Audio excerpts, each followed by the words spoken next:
All right, shalom. The Hebrew Israelites come in week in and week out to prophesy the downfall of Babylon.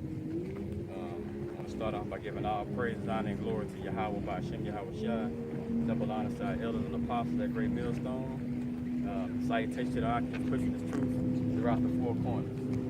All right, today I'm just going to a few topics. You know what I'm saying? It's not just one particular thing in the spirit. All right. I'm going to start off in Malachi chapter 3. It says, "Behold, I send a messenger, and he shall prepare the way before me.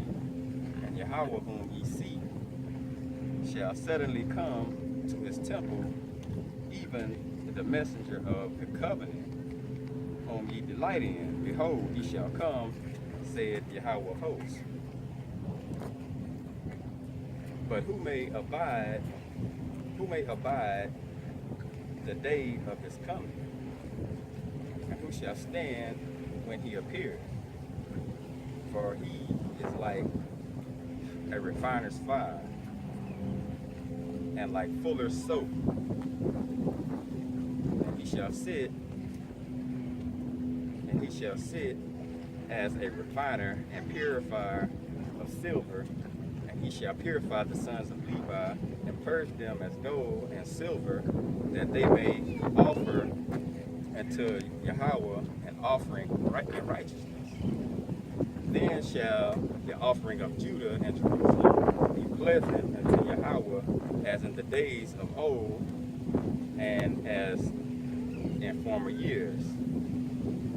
And I will come near to you to judge you, and I will be a swift witness against the sorcerers, and against the adulterers, and against the false swearers, and against those that oppress the hireling in his wages, the widow and the fatherless, and that turn aside the stranger from his right. And fear not me, said Yahawah of hosts, for I am Yahawah, I change not, therefore ye sons of Jacob are not consumed. So that's YAHAWASHI gonna come back. He basically gonna put us through things that's gonna purify us and make us purify the impurities out of us, okay? And everybody else that came against us, the chosen, they gonna pay, okay? It's in Joel chapter 2, verse 27.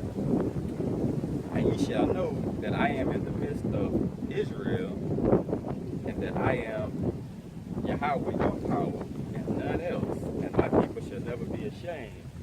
So that lets you know right there who he's dealing with. He said, I am in the midst of Israel. I'm Yahawah, your power, and none else. That's self-explanatory right there. That means he's only dealing with Israel. Okay? Exodus chapter 3, verse 6. Moreover, he said, I am the power of thy father, the power of Abraham, and the power of Isaac, and the power of Jacob. Moses hid his face, for he was afraid to look upon him. He pointed the power of Abraham, Isaac, and Jacob, and through that bloodline, all the blessings, and the blessings would come, the covenant, that's what it came through, the promises, it all came through that one line to this day. All right. This is Acts chapter 3, verse 13.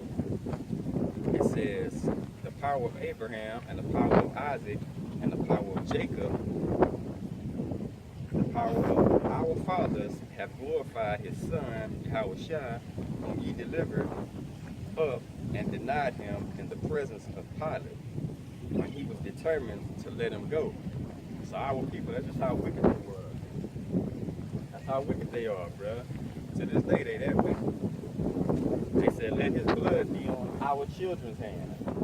Okay? Pilate he was like giving the order, like, what y'all think we should do to him? I'm gonna let it be on y'all hands. And you know what they did? They turned YAHAWASHI over, killed him. And that's how people are today, man. They doing the same thing through their actions. All right? Let me see, this is Matthew 22, start at 31. It says, "But as touching the resurrection of the dead, have ye not read that which was spoken unto you by the Most High, saying, I am the power of Abraham, and the power of Isaac, and the power of Jacob." Yahweh is not the power of the dead, but of the living. All right? So, the power of the living is us that's awake. Seek 9 and 4. Okay? We awake. And he'll be the power of us. 2/3, they still dead. Okay? So he's our power right now. They'll get that good portion on the other side when they wake up in the kingdom. All right? This is Romans 11, Romans chapter 11, verse 1. It says, "I say then, hath the Most High cast his people away? Most High forbid." Because you get a lot of people saying that we was cast away. Saying we was cast away or whatever, but it wasn't cast away. You had some people deny, and you had some believe. Okay, it says, "I say then, hath the Most High cast his people away? Most High forbid, for I also am an Israelite." This is Paul, "of the seed of Abraham, of the tribe of Benjamin. Most High has not cast his people away, which he foreknew. Wot ye not what the scripture saith of Elias, how he maketh intercession to the Most High against Israel?" All right? Are you tired? All right, this is Hebrews 13. Start at chapter verse 7. "Remember them which have ruled over you,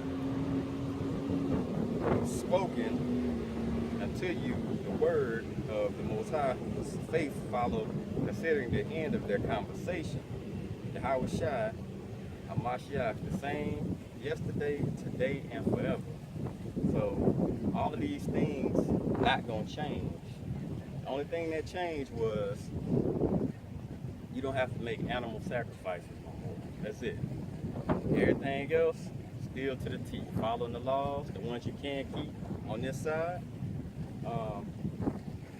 and keeping and doing everything to the best of your ability. All right, what you're able to do. Still got to grow a beard, things of that nature. Have faith, believe.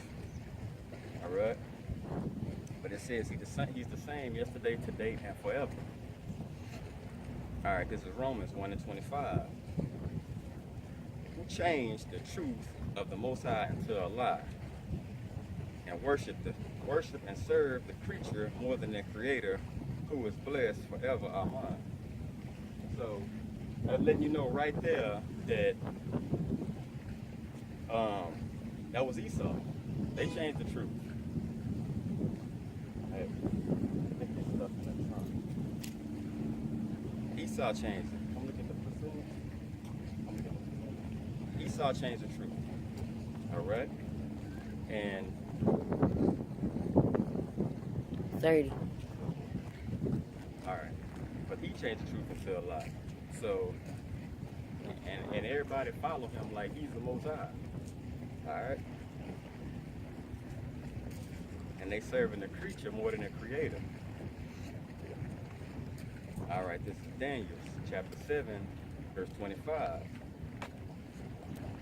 "And he shall speak great words against the Most High, and shall wear out the saints of the Most High, and think to change times and laws, and they shall be given into his hands until the times and the dividing of time." So all his power was given over to Esau. So he changed times, named lands after himself, and but that was his. With Jacob and Esau came into getting their blessings, that's exactly what Esau's blessing was. All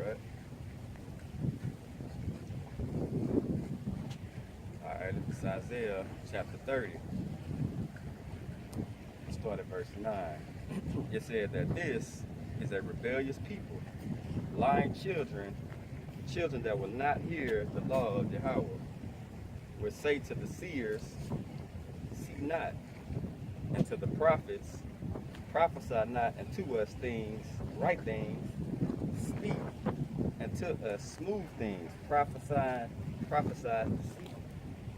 Like, don't give us the real. We want that bullshit. We want to be told that being a homosexual is cool. Eating pork is cool. Cutting your beard is cool. The philosophies of Babylon, all that's good. All right, and that's what pastors do in churches.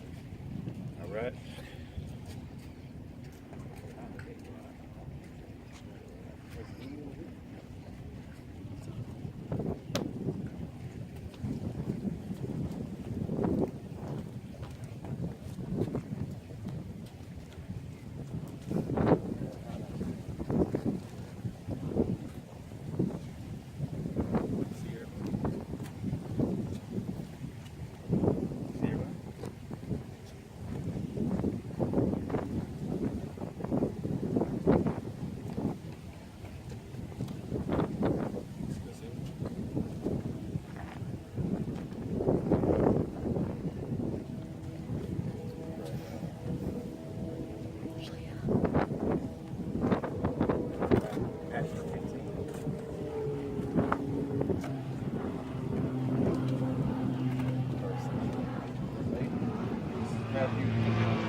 Matthew 15, verse 8. This people draw it nigh unto me with their mouth, and dishonor me, and honor me with their lips, but their hearts is far from me.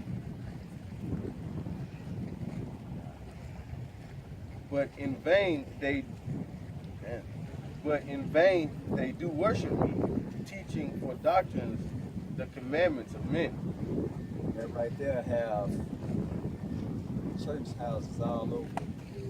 If you go into certain churches, it's just a tradition they follow. Like you watch like church people walking up the street, you can just about pinpoint what religion they are by the way they look.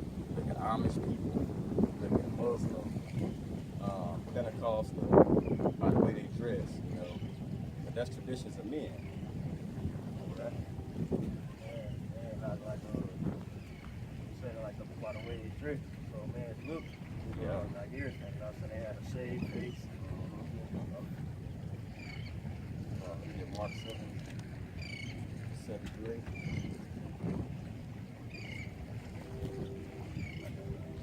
Mark chapter 7, verse 7.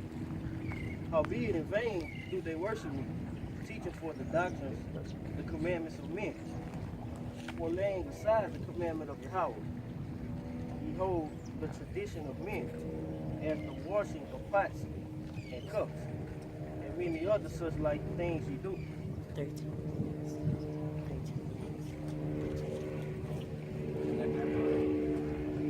Mark chapter 7, verse 7. Howbeit in vain they worship me, teaching for doctrines, commandments of men, for laying aside the commandment of Yahawah. Ye hold the traditions of men, and the washing of pots and cups, and many other such like things you do. We read earlier in this, it was speaking about, it was a parable.